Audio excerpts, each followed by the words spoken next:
Compare yourself to who you were yesterday, not to who someone else is today. You need to have a hierarchy of improvement. You need to be aiming for something, and that means you're going to be lesser than people who've already attained along that dimension. So the question is, who should you defeat in the final analysis? And the answer is, you should defeat your former self. You should be constantly trying to do that. And you're the right control for yourself too, because you're the one who's had all your advantages and disadvantages. And so if you want to compete fairly with someone, then you should be competing with you. If you're improving yourself, then what you are doing is competing with your lesser self.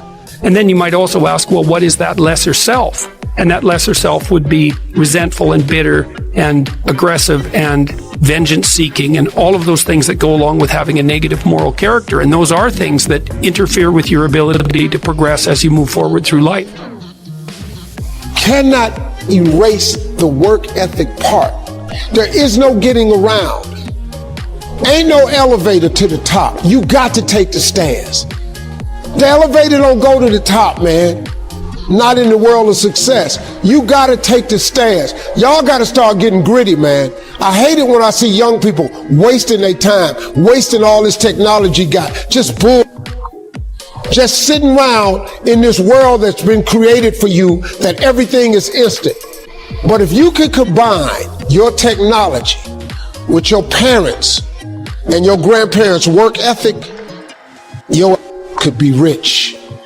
You could be rich, man. Time is not the main thing. Time is the only thing. So I want to ask you, how are you spending your time? How much are you putting in and focusing on the things that bring you joy, the things that make you smile, the things that make you feel good and laugh? How much time and energy are you focused on spending time with people that you love? It is not the darkest moment that's the problem. You the problem. And your perspective is the problem. You thought you was just going to have a dream and a goal, and you were just going to wake up and just walk into the sunset. It don't work like that. You have a dream, and then life punks you. Life punks you and say, do you really want this? I'm going to give your wife MS. Do you really want this? 5 of your aunts going to die of cancer. Do you really want this? You're going to lose friends. Do you really want this? Your mama going to be pissed when you write the book about your family. Do you really want this? Do you really want this? Cousins going to abandon you. People that you used to be like this with going to think you bougie and don't want to deal with you. It's a part of it. But I paid too much. If I was going to quit, I would have quit in the abandoned building when I wanted to commit suicide and take my life. I should have quit when I heard my voice say, your mama don't want you. Your own daddy don't want you. Take your life. I got through that. So why I'm going to quit over a grade, an F on a grade? Why would I quit because I didn't do well on the master's degree? Come on. You have lost too much to quit now. Get a reward for your pain. Don't cry about it. Don't whine about it. Get a reward for it. The number one thing that's going to change your life, the only thing that will change your life, change your business, change your money, change your relationship, is you must raise your standard. And I know that sounds boring, stupid, basic, but it's the truth. The only thing that changes our life long term is when we raise our standards. What does that mean? That sounds so boring and dumb. It means that all of us in life have things we want. We don't get what we want. We get what we have to have. Remember I said earlier, we all get what we tolerate in ourselves and other people. But when you're no longer willing to tolerate something, that's when your life changes. Your capacity to love others is limited only by your capacity to love yourself. You are who you've been looking for. So stop looking for more unless you're looking in a mirror, because it's about time for you to see clearly that you are who you've been looking for. And that empty feeling you got, that hole in your chest, you only got that feeling because you think you're not blessed with everything you need. You see, we live in a consumerist society, which means they need you to buy stuff. And the easiest way to sell it is to tell you you're not enough. And we're seeing it so much that we start believing these lies. But the truth is, the makeup they're selling to make you feel prettier is the same makeup you buy to stop feeling shittier about this lie they keep telling you that you are not enough. Things are tragic and difficult, but there's always some stupid thing that you could do or someone else could do that could make it even worse than it has to be. So that's life. And you need an antidote to that, because that can embitter you. Constant contact with that. Just the tragedy, but the tragedy combined with betrayal and malevolence, that makes it even worse, especially if it's self-induced.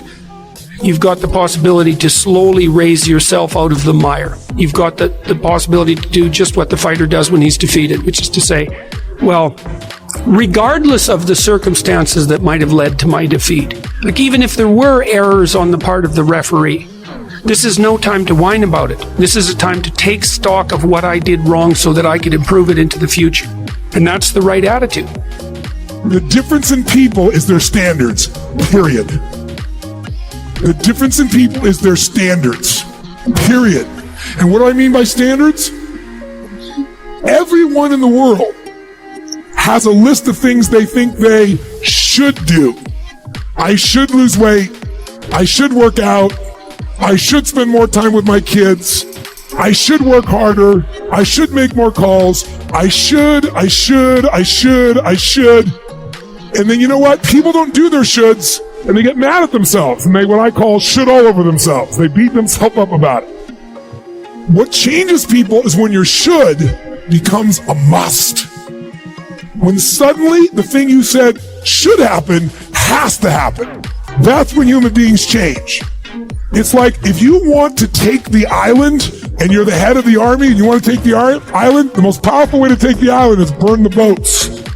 Because if there's no way to go back, it's amazing what happens when it's a must to do something versus a should. That's what makes human beings succeed. And yes, love is the answer, love is the key, but if you can't love yourself, how could you ever love me? Treat yourself like someone you loved. You are already enough. And when you start to see that, you will start to be that. Your world will get brighter, your load will get lighter, and you can see that with life. You can be a lover, not a fighter. And that life, you deserve it. Because you are worth it. And there is no point in letting yourself keep forgetting, because no matter what you say or do, you are perfect. And so today, I hope I leave you with a correction away from the flaws you see in your reflection. They aren't flaws to me, they are simply protection against all the doubts you have of your perfection. Sometimes you don't know the value of a moment until it becomes a memory.